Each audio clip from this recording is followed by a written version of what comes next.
नमस्कार, मैं हूं संजय शर्मा। आप देख रहे हैं 4 PM न्यूज नेटवर्क।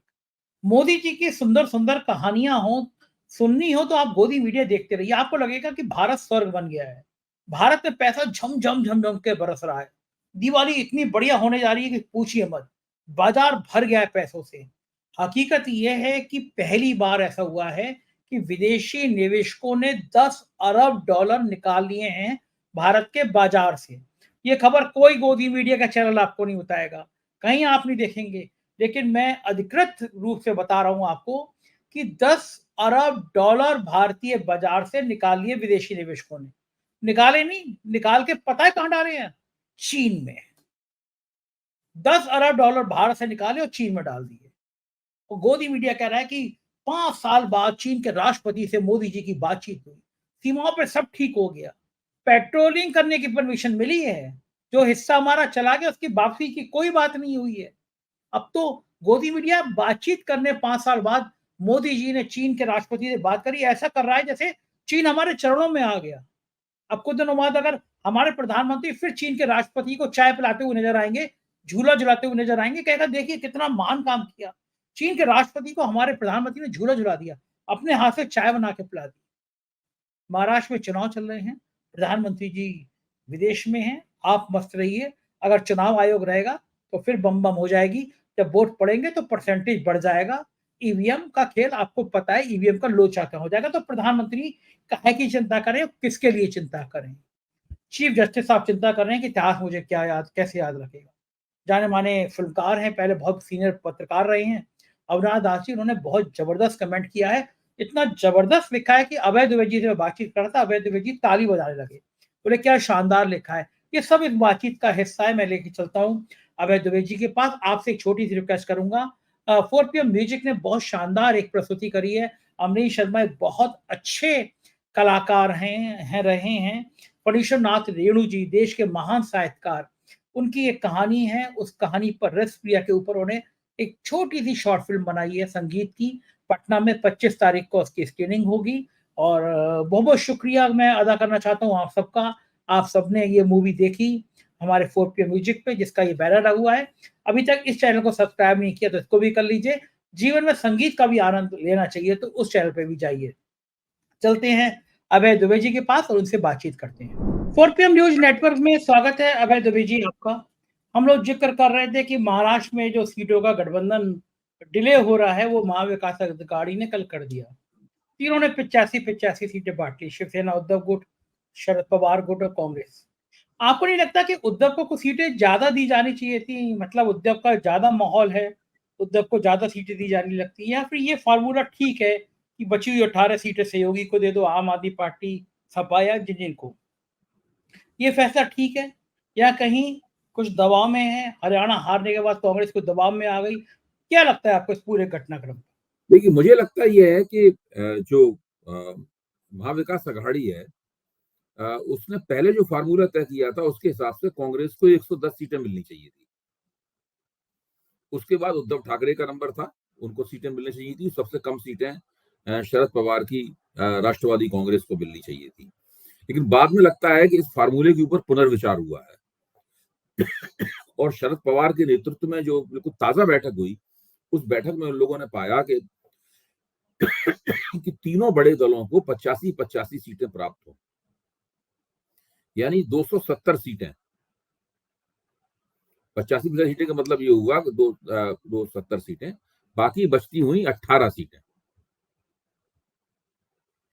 तो बाकी 18 सीटों में वो जो दूसरे छोटे-छोटे दल हैं, जैसे कि जैसे कि आम आदमी पार्टी है या मुख्य तौर पर समाजवादी पार्टी है या और कोई मान लो दलितों का संगठन है, तो उसको वो सीटें उनके बीच में बाँटेंगे। मुझे मोटे तौर पे काफ़ी ये लोकतांत्रिक किस्म का बँटवारा लग रहा है। इससे सबसे बड़ा फायदा महाविकास अघाड़ी को ये होगा कि उनके कार्यकर्ताओं को, तीनों पार्टियों के कार्यकर्ताओं को ये नहीं लगेगा कि उनकी पार्टी पीछे है। अगर मान लीजिए कांग्रेस को 110 या 115 सीटें दे दी जाती और उद्धव ठाकरे की शिवसेना को कम सीटें दी जाती और एनसीपी को और भी कम सीटें दी जाती, तो कार्यकर्ताओं को ये लगता कि ये जिस जो पार्टी ज्यादा सीटें प्राप्त की है, अगर वो जीत गई तो वो अपने मुख्यमंत्री पद का दावा करेगी। इससे पहला सबसे बड़ा फायदा महाविकास आघाड़ी को ये हुआ है कि मुख्यमंत्री कौन बनेगा इस सवाल को लेकर महाविकास आघाड़ी में किसी किस्म का तनाव नहीं होगा, कोई झंझट नहीं होगा बिल्कुल। इसके मुकाबले अगर आप महायुति को देखें तो महायुति में भारतीय जनता पार्टी का दावा है 150 सीटें लड़ने का। मिलेंगी कि नहीं मिलेंगी मैं ये नहीं कह सकता, अभी तक वहां से ऐसा कोई संदेश नहीं आया। अमित शाह तो इस पर अड़े हुए हैं कि भाजपा को ज्यादा सीटें मिलनी चाहिए, 150 नहीं मिले तो कम से कम 130 सीटें तो मिले। मेरा मानना है कि 130 सीटों से कम पे तो भाजपा किसी कीमत पे मानेगी नहीं। तो आप सोचिए अगर भाजपा 130 सीटें लड़ेगी या 140 सीटें लड़ेगी या 150 सीटें लड़ेगी तो फिर एकनाथ शिंदे क्या करेंगे, अजित पवार क्या करेंगे, इन दोनों की जो मुख्यमंत्री बनने की महत्वाकांक्षाएं हैं उनका क्या होगा। तो ये महायुति को इस मामले में एक संकट का सामना करना पड़ेगा। भाजपा किसी भी कीमत पर, जिस तरह का ये फार्मूला महाविकास आघाड़ी में तय हुआ है, मुझे नहीं लगता कि भाजपा किसी कीमत पर इस तरह के एक लोकतांत्रिक और समतामूलक फार्मूले की तरफ मानेगी। दूसरा एक और बात हमें ध्यान रखनी चाहिए कोई भी टिप्पणी करने से पहले, ये प्रक्रिया अभी खत्म नहीं हुई है सौदेबाजी की। हो सकता है एक और मीटिंग हो एनडीए में या महाविकास आघाड़ी में, एक और मीटिंग हो और ये फार्मूला कुछ फिर बदले। उधर महायुति में भी फिर मीटिंग हो और वहां भी कुछ फार्मूला बदले। तो हमें इस बात पर भी निगाह रखनी होगी कि ये फार्मूला जरूरी नहीं अंतिम फार्मूला हो, फार्मूला कुछ बदल भी सकता है। क्योंकि देखिए नाना पटोले का रवैया क्या है, कांग्रेस के जो अध्यक्ष है उनका रवैया क्या है, उनका रवैया यह है कि वो उनके पास जितनी सीटों की डिमांड आती है कार्यकर्ताओं की तरफ से वो उनको लेकर अड़ जाते हैं और फिर काफी जिद करते हैं, वो काफी जद्दोजहद करते हैं, काफी झंझट करते हैं नाना पटोले।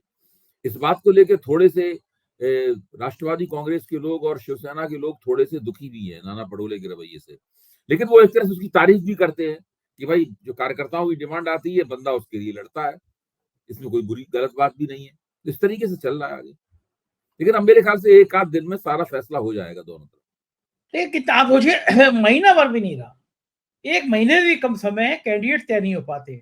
कितने 20-25 दिन का चुनाव में आप जाइए चुनाव लड़िए, तो ये तो अन्याय है ना, कैंडिडेट के संग भी अन्याय है, जनता के संग भी अन्याय है। क्यों नहीं पहले संजय जी आप एक बात बताइए, हरियाणा में तो भारतीय जनता पार्टी का किसी के साथ समझौता नहीं था, कांग्रेस का किसी के साथ समझौता नहीं था, कितना झंझट था उम्मीदवारों को लेकर वहां पे, कितने बागी थे, कितनी गाली गलौज थी, कितनी टांग खिंचाई थी एक दूसरे को लेकर, नेताओं में कार्यकर्ताओं में क्या तूफान मचा हुआ था हरियाणा में। देखिए भारतीय राजनीति आज जिस दशा में है उस पर हमें देखना चाहिए। स्थिति यह है कि आप गठजोड़ में हैं या गठजोड़ में नहीं है, दोनों ही हालतों में टिकटों का बंटवारा, सीटों का बंटवारा एक अपने आप में बहुत मुश्किल काम हो गया है सभी पार्टियों के लिए। अब जो एनडीए है उसमें भाजपा की चौधराहट स्पष्ट है, भाई भाजपा 240 सीटों की पार्टी है, सबसे बड़ी पार्टी। फिर उसके बाद तेलुगु देशम आती है, वो 16-17 सीटों की पार्टी है। जो जनता दल यूनाइटेड है वो और भी छोटी पार्टी है। लेकिन इसके बावजूद भी आप देखिए भाजपा के अंदर भी इस तरह के तमाम तनाव रहते हैं। उसके हिसाब से कांग्रेस तो इंडिया गठबंधन में उतनी शक्तिशाली पार्टी नहीं है इतनी कि एनडीए में भारतीय जनता पार्टी शक्तिशाली पार्टी है। तो ये गठजोड़ राजनीति की अनिवार्यताएं हैं, इनके तहत ये सब राजनीतिक उखाड़ पछाड़, सामंजस्य स्थापित करना, ये सब करना ही पड़ेगा। और इसके आधार पर चुनाव नतीजा क्या होगा इसका कोई अनुमान नहीं लगाना चाहिए। आप हरियाणा में देखिए कितनी गजब भाजपा में बगावत हुई थी, हम लोगों को कितनी बहस की थी उस बगावत के ऊपर, क्या टीका टिप्पणियां हुई थी, और थोड़ी बहुत नहीं नेता लोग फूट फूट के रो रहे थे। लेकिन नतीजा जो आया उससे लगता है ये, हालांकि नतीजे में बहुत सारे दूसरे इश्यूज भी शामिल हैं उसके अंदर, अभी हम लोग उनकी ऊपर चर्चा नहीं कर रहे हैं, लेकिन ये केवल इस आधार पर कि कौन कहाँ कितनी बगावत हो रहा, किस पार्टी में कितनी उखाड़ पछाड़ है, इससे नतीजे नहीं तय होते। ये बात तो ठीक है। देखिए महाराष्ट्र की राजनीति का एक और बड़ा खराब पहलू सामने आया कि चुनाव के डिक्लेयर हो गया होने, मतलब जिस दिन हुआ उसी दिन सुबह घोषणा हो जाती है कि साहब एक योजना लागू हो गई, आपको पैसा दे दिया जाएगा। एक 15 दिन पहले योजना लागू हुई, 1 महीने पहले योजना, सीधा कैश कैश जा रहा है कि महिलाओं के खातों में, नौजवानों के खातों में। अरे ये काम करना है तो 1 साल पहले कर लो, लेकिन नेताओं को लगता है कि चुनाव के ठीक पहले अकाउंट में पैसा आ जाएगा तो वोट मिल जाएंगे। ये सीधी-सीधी लोकतंत्र को लज्जित करने वाली बात नहीं है, कलंकित करने वाली बात नहीं है। आप सीधा कैश पैसा दे रहे हैं। मैं ये नहीं कह रहा कि देना बुरा है, आप भाई महिलाओं को दीजिए, उनको मजबूत बनाइए, नौजवानों को बेरोजगारी भत्ता दीजिए, लेकिन 1 साल पहले दे दो। चुनाव से 2 महीने पहले, 1 महीने पहले इसलिए दे रहे हो कि खाते में आएगा तो याद रहेगा कि वोट हमें देना है। और क्या लग रहा है आपको कि महाराष्ट्र में ये बीजेपी को, शिंदे सरकार को ये योजना फायदा पहुंचा देगी, महिलाओं के वोट मिल जाएंगे? देखिए, मैं इसमें स्पष्ट रूप से कहता हूं कि इन योजनाओं से कोई नुकसान तो हो नहीं सकता है शिंदे को, हाँ, मायावती को नुकसान तो नहीं हो सकता है। बहस इस बात की है, फायदा होगा तो कितना फायदा होगा, क्या वो फायदा निर्णायक होगा या नहीं होगा निर्णायक फायदा। ये नहीं हो सकता कि शिंदे को इस बात से वोट कम हो जाए कि उन्होंने योजनाएं जारी की हैं। हाँ, ऐसे जो वोट मिलने हैं उससे कुछ बेशी वोट ही मिलेंगे। दूसरी बात यह है कि इसमें महायुति की जो पार्टियां हैं उनको दोष देने की बजाय हम लोगों को देखना चाहिए कि चुनाव आयोग की इसमें क्या भूमिका है। सबसे बड़ी समस्या चुनाव आयोग की है। चुनाव आयोग लिजलिजा है, चुनाव आयोग मोदी सरकार का प्यादा है, भाजपा सरकार का प्यादा है चुनाव आयोग। भाजपा सरकार की नीति ये थी कि हम महाराष्ट्र का चुनाव हरियाणा और जम्मू कश्मीर के साथ नहीं कराएंगे, हम इतना समय देंगे ताकि जो लाडली बहना योजना है और लाडला भाऊ योजना है, इन दोनों योजनाओं की कम से कम 2 किश्तें लोगों के पास पहुंच जाएं, अक्टूबर की किश्त और नवंबर की किश्त लोगों के पास पहुंच जाए। इसलिए चुनाव आयोग से कहा गया, राजीव कुमार जी फौरन मान गए इस बात को और उन्होंने महाराष्ट्र के चुनाव को इतना खींचा, इतना पीछे खींचा, इतना पीछे खींचा कि जिस दिन नतीजा आएगा महाराष्ट्र के चुनाव का, उसके 3 दिन बाद महाराष्ट्र विधानसभा का गठन होना है संविधान के मुताबिक। अगर मान लीजिए त्रिशंकु विधानसभा हुई, इतना समय नहीं होगा कि कोई अपना बहुमत साबित कर पाए। यानी चुनाव के बाद में महाराष्ट्र में राष्ट्रपति शासन लगाना पड़ेगा और अगर खुदा न खास्ते महाराष्ट्र में राष्ट्रपति शासन लग गया तो वो भारत के चुनाव आयोग के ऊपर एक धब्बा होगा, एक ऐसा धब्बा होगा जो कभी नहीं हटेगा, जो इस बात का सबूत होगा कि ये चुनाव आयोग भारतीय जनता पार्टी की सरकार का प्यादा है। वैसे अब किसी को शक रह नहीं गया है इस बात में कि कोई चुनाव नहीं रह आयोग, गया। मैं तो केवल उसका एक सिक्काबंद प्रमाण पेश कर रहा हूँ। हाँ, तो लोग तो ये कहने लगे कि गांधी जी के 3 बंदरों जैसी स्थिति है।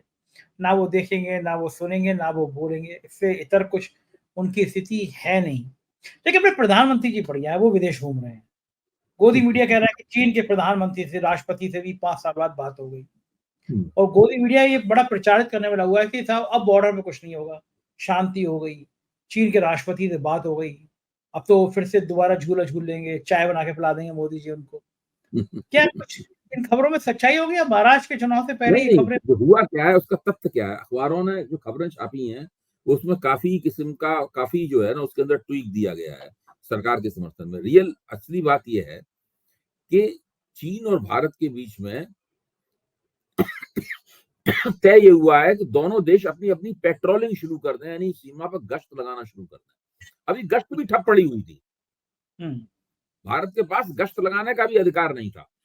तो याद कीजिए कि डोकलाम में जो पहला विवाद हुआ था 2020 में चीन और भारत के बीच में, जिसमें चीनी सैनिकों ने भारतीय सैनिकों के साथ में जबरदस्त हमला हुआ था उन भारतीय सैनिकों के ऊपर और भारतीय सैनिकों ने बहादुरी के साथ उनसे टक्कर ली थी, मारपीट हुई थी, राइफलों का गोली नहीं चली थी लेकिन बैनर्स का, संगीनों का इस्तेमाल हुआ था, फाइटिंग हुई थी बिल्कुल फिल्मी अंदाज में दोनों के बीच में और दोनों तरफ से लोग घायल भी हुए थे, भारतीय सैनिक भी घायल हुए थे और चीनी सैनिक भी घायल हुए थे। उस वक्त के उस घटना के बाद से भारतीय लोग सीमा पर गश्त नहीं लगा पा रहे थे, चीनियों ने उनकी गश्त रोक दी थी। अब जो भारतीय कूटनीति, जिसको भारतीय कूटनीति की राजनयिक की बहुत बड़ी जीत के रूप में प्रस्तुत किया जा रहा है, वो दरअसल ये है कि भारत को गश्त लगाने का अधिकार प्राप्त हो गया है वहां पर। इससे ज्यादा चीन ने रियायत नहीं दी है। इसी में खुश किया जा रहा है जैसे कि एलओसी के ऊपर चीन जो है पुरानी स्थिति में जाने के लिए तैयार हो गया है। अगर आप हिंदी के अखबारों की खबर पढ़े, खासतौर से भास्कर की, तो उसकी पहले पन्ने पे खबर ये छपी है, लेकिन अंग्रेजी के अखबार पढ़े तो बिल्कुल स्थिति स्पष्ट हो जाती है कि वक्त जो है वो कोई अधिकार नहीं प्राप्त हुआ है। वक्त ताली बजा रहे हैं कि हमने चीन को डरा दिया, हमने चीन को धमका दिया। नहीं नहीं, ये कि ये सब जो छाती पीटना का हमारा ये सब, इसका कोई मतलब नहीं है। सब लोग, दूसरी बात ये है कि अब मीडिया की साख इतनी गिर गई है भारत में कि मीडिया वाले जो कहते हैं और जो पेश करते हैं, पब्लिक उसके ऊपर विश्वास नहीं करती। आज सीएसडीएस के अंदर एक सिंपोजियम था जिसमें मैं शामिल था, प्रोफेसर संजय कुमार शामिल थे, विजय त्रिवेदी जो हमारे मित्र पत्रकार वो शामिल थे, और कमल नयन चौबे जो दयाल सिंह कॉलेज में पॉलिटिकल साइंस पढ़ाते हैं वो उसकी एंकरिंग कर रहे थे, और प्रोफेसर रतनलाल शामिल थे जो कि दलित चिंतक हैं और हिंदू कॉलेज में इतिहास पढ़ाते हैं, और वरिष्ठ पत्रकार नीरजा चौधरी इसमें शामिल थी। तो हम लोग लोकसभा के चुनाव के ऊपर चर्चा कर रहे थे, लोकसभा के चुनाव के परिणाम क्या हैं, और उसी के अंदर स्पष्ट रूप से निकल के आया कि दरअसल भारत में राजनीति पूरी तरीके से बदल चुकी है। और स्थिति यह है कि अगर हम केवल लोकसभा के संदर्भ में देखें तो हम लोगों को कोशिश करनी चाहिए कि हम लोग विधानसभा चुनाव की राजनीति का लोकसभा चुनाव की राजनीति के साथ घालमेल ना करें इस वक्त। और दूसरी बात यह भी स्पष्ट रूप से निकल के आई कि मीडिया जो परोसता है, वोटर उसको देखकर, मीडिया मतलब कमर्शियल मीडिया जो परोसता है, वोटर उसको देख के अपनी मतदान प्राथमिकताओं का निर्णय नहीं करता। उसका सबसे बड़ा प्रमाण यह है कि नरेंद्र मोदी बनारस पर्चा भरने के लिए गए तो 5 घंटे लंबा रोड शो किया उन्होंने। जिस वक्त नरेंद्र मोदी बनारस में वो रोड शो कर रहे थे, उस वक्त हिंदुस्तान के मीडिया का हर रिपोर्टर वहां मौजूद था, हर चैनल का, और वो बिल्कुल नरेंद्र मोदी की इस तरह विरुद्धावली पढ़ रहे थे जैसे कि भगवान अपना ईश्वर उतर के आया है धरती पर, वो अपना रोड शो कर रहे हैं। और हम जानते हैं कि नतीजा क्या हुआ।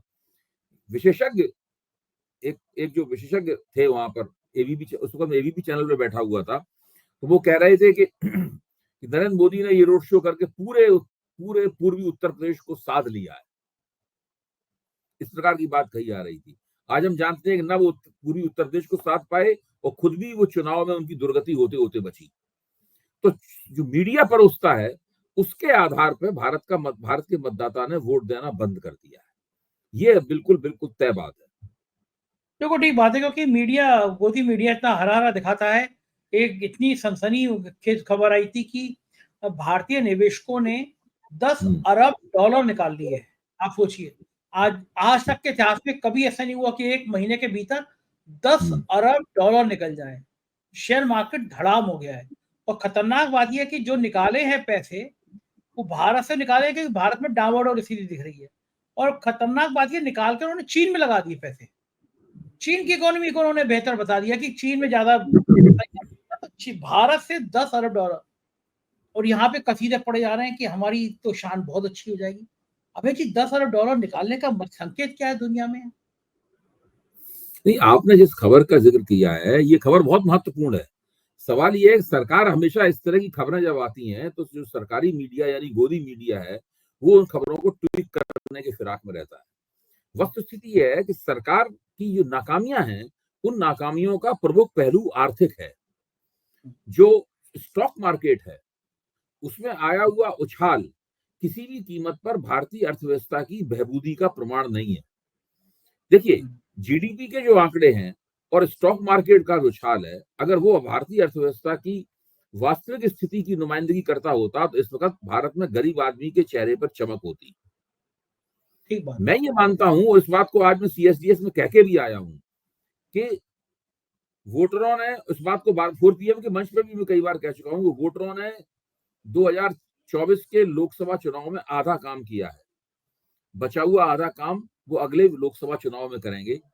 वो अगला लोकसभा चुनाव 1 साल बाद होता है कि 2 साल बाद होता है कि 4 साल बाद होता है। प्रोफेसर संजय कुमार जो हमारे साथ थे, उनका साफ कहना था, कि उनको ये लग रहा है कि 2 साल के अंदर अंदर इस सरकार के सामने बहुत बड़ा संकट खड़ा हो जाएगा। उन्होंने कहा इसका कोई आज भी नहीं कह सकता बैठ के कि संकट का कारण क्या होगा। उन्होंने कहा मुझे लग रहा है, ऐसा संकेत इस तरह के मिल रहे हैं कि ये सरकार 2 साल बाद बहुत बड़े संकट का सामना करने के लिए जा रही है, और उसमें ये सरकार गिर भी सकती है, लोकसभा चुनाव भी हो सकते हैं, और लोकसभा चुनाव होंगे तो कोई भी नतीजा आ सकता है, कोई गारंटी नहीं है कि ये सरकार दोहराई जाए, रिपीट हो सरकार। तो बिल्कुल सारी जो राजनीतिक स्थिति है, राजनीतिक स्थिति के बारे में कोई भी सुनिश्चित तरीके से कुछ नहीं कह सकता है। वो जमाना चला गया जब हम 4 जून से पहले की स्थिति में कहते थे कि नरेंद्र मोदी की सरकार है और नरेंद्र मोदी की सरकार रहेगी, वो वक्त निकल चुका है। बिल्कुल ठीक कह रहे हैं। और अनिश्चितता के बादल तो हर जगह रहते हैं और लोग याद करने की कोशिश करते हैं कि हमें इतिहास में कैसे लिखा जाएगा। चंद्रचूड़ साहब ने भी पूछा था कि भाई मुझे पता नहीं इतिहास मुझे कैसे याद करेगा। फिर भगवान जी के सामने खड़े होकर उन्होंने कहा कि भगवान जी फैसला करा देना। एक बहुत अच्छे पत्रकार रहे हैं अपने ज़माने में अविनाश दास जी, एनडीटीवी भारत सब में काम किया, वो फ़िल्म लाइन में चले गए, डायरेक्टर हो गए। उन्होंने एक बहुत बढ़िया ट्वीट किया है, एक्स पे लिखा है उन्होंने, मैं वो थोड़ा-सा पढ़ के सुनाता हूँ। उन्होंने कहा कि सुप्रीम कोर्ट के मुख्य न्यायाधीश डीवाई चंद्रचूड़ को याद किया जाएगा। राम मंदिर के फैसले का सहलेखक और फिर उस पर हस्ताक्षर करने का साहस नहीं दिखाने के लिए।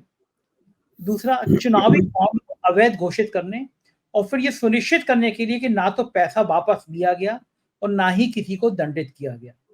तीसरा, चंडीगढ़ चुनाव के निर्वाचन अधिकारी को अपराधी कहने और फिर उनके खिलाफ कोई कार्रवाई ना करने के लिए याद रखा जाएगा। शिंदे, फडणवीस, अजीत पवार सरकार को अवैध कहने, राज्यपाल के कार्य को अवैध कहने और फिर बिना किसी ठोस निर्णय के वही सरकार को शेष कार्यकाल के लिए जारी रखने की अनुमति के लिए याद रखा जाएगा। इस मामले को अवैध स्पीकर के पास वापस भेजते हुए उन्हें अवैध फैसले लेने की अनुमति देने के लिए याद रखा जाएगा। हिडनबर्ग के आरोपी की जांच के लिए विशेषज्ञों की एक टीम बुलाने के लिए बजाय इसके कि अडानी इंटरप्राइज कहा जाए कि वो हिडनबर्ग को अमेरिकी अदालतों में मुकदमा करे, इसके ऊपर याद रखा जाएगा।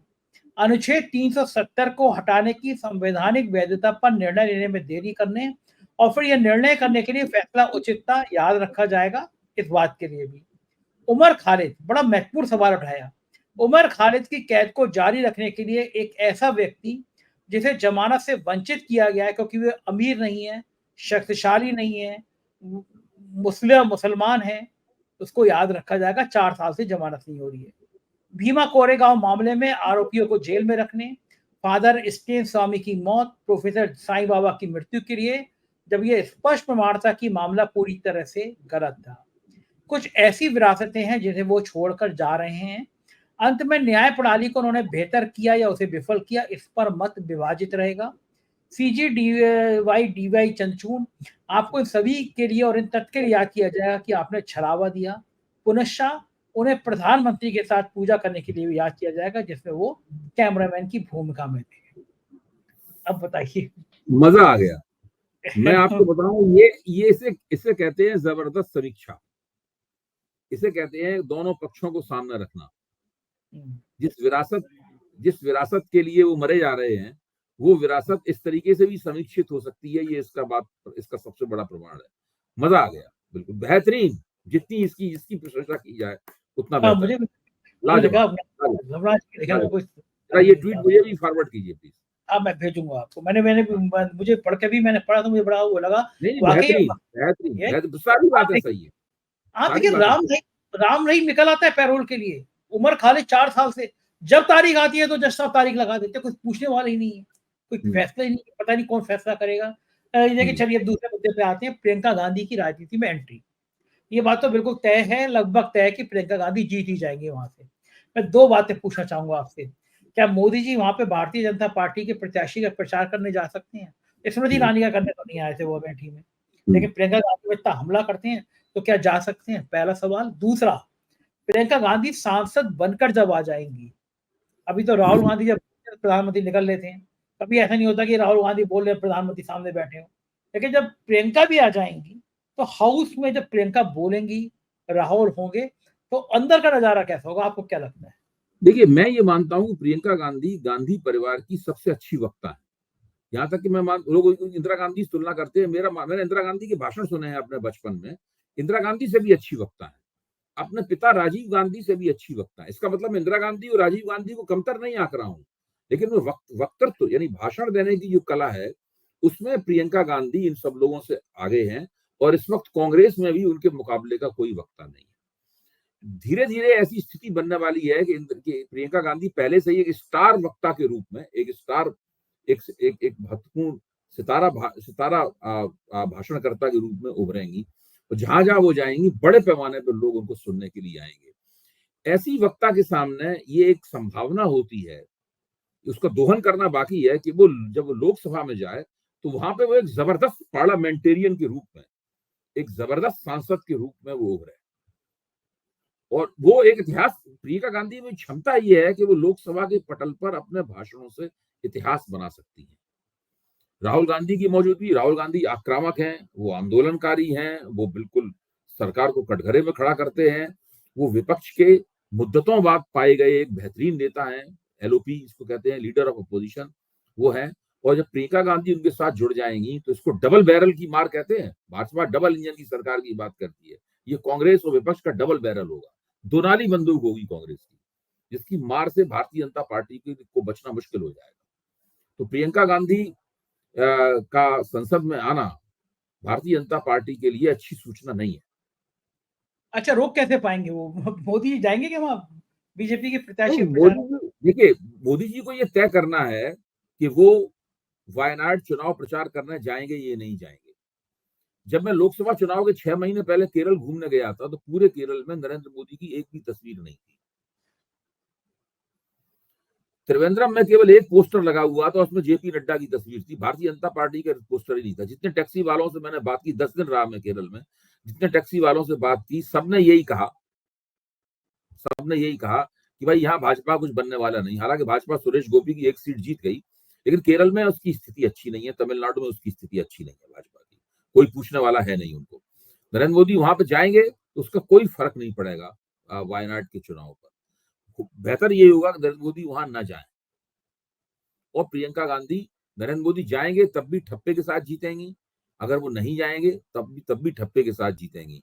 अब तो नरेंद्र मोदी को ये देखना होगा कि प्रियंका गांधी की संसद में मौजूदगी का भारतीय जनता पार्टी मुकाबला कैसे करेगी। क्योंकि जैसा कि मैं अपने वरिष्ठ पत्रकार मित्र विनोद शर्मा है उनकी टिप्पणी से सहमत हूं कि जैसे ही विपक्ष में कोई युवा नेता उभरता है, भारतीय जनता पार्टी उसके ऊपर हमले शुरू कर देती है। चाहे वो उमर अब्दुल्ला उभरे हों, चाहे वो सचिन पायलट उभरे हों, चाहे वो तेजस्वी यादव उभरे हों, चाहे वो अखिलेश यादव उभरे हों, एक जमाने में राहुल गांधी उभरे थे। जैसे ही उभरती है भाजपा उनको निशाना बनाती है और तरह तरह से उनको जेर करने, उनको कमतर दिखाने की कोशिश करती है। ये कोशिश प्रियंका गांधी के साथ भी होगी। प्रियंका गांधी भी इस बात को समझती हैं, वो संसद के बाहर इसके बहुत प्रमाण दे चुकी हैं कि संसद में वो जबरदस्त पार्लियामेंटेरियन साबित होने वाली हैं। तो भाजपा को सतर्क हो जाना चाहिए।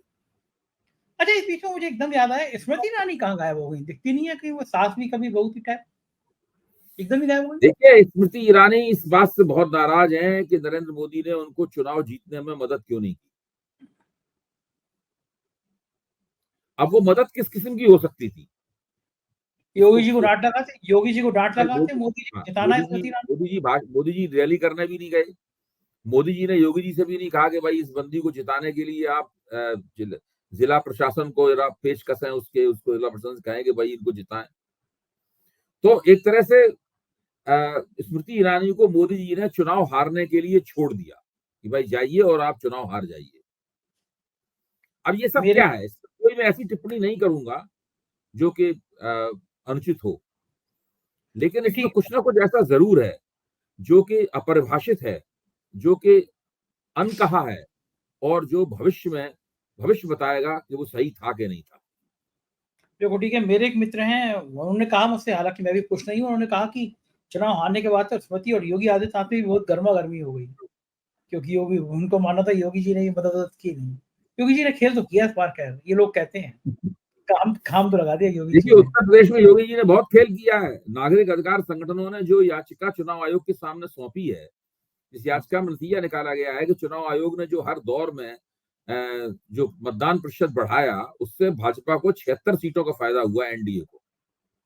ये उसमें दावा किया गया है। 3 महीने से ऊपर हो चुके हैं ये याचिका चुनाव आयोग को सौंपे हुए, चुनाव आयोग ने जवाब नहीं दिया है। तो हर राज्य में भाजपा का फायदा हुआ, लेकिन उस राज्यों की सूची में उत्तर प्रदेश का नाम नहीं है। यहाँ नहीं बढ़ने दिया योगी जी ने। वो नाम नहीं है कि यहाँ खेल दूसरा ही चल रहा था। हाँ, यहाँ 300 होती तो योगी जी तय करके बैठे हुए थे कि भाजपा को जीतने नहीं देना है, और इस बात 300, को सब लोग समझते हैं। इसके बावजूद भी उनका कोई कुछ बिगाड़ नहीं पा रहा। मुझे लगता नहीं उनका कुछ बिगाड़ पाएंगे योगी जी। अब क्या बिगाड़ पाएंगे? 300 पार होते तो योगी हट जाते, अब नहीं हटने वाले। नहीं, अब कोई सवाल ही पैदा नहीं होता। बहुत बहुत शुक्रिया अभय जी, इस शानदार बातचीत के लिए, थैंक यू। ये थे अभय द्विवेदी जी, और मुझे यकीन है ये बातचीत आपको पसंद आई होगी। अपनी राय से मुझे जरूर बताइएगा। प्यार बनाए रखिएगा। Thank you.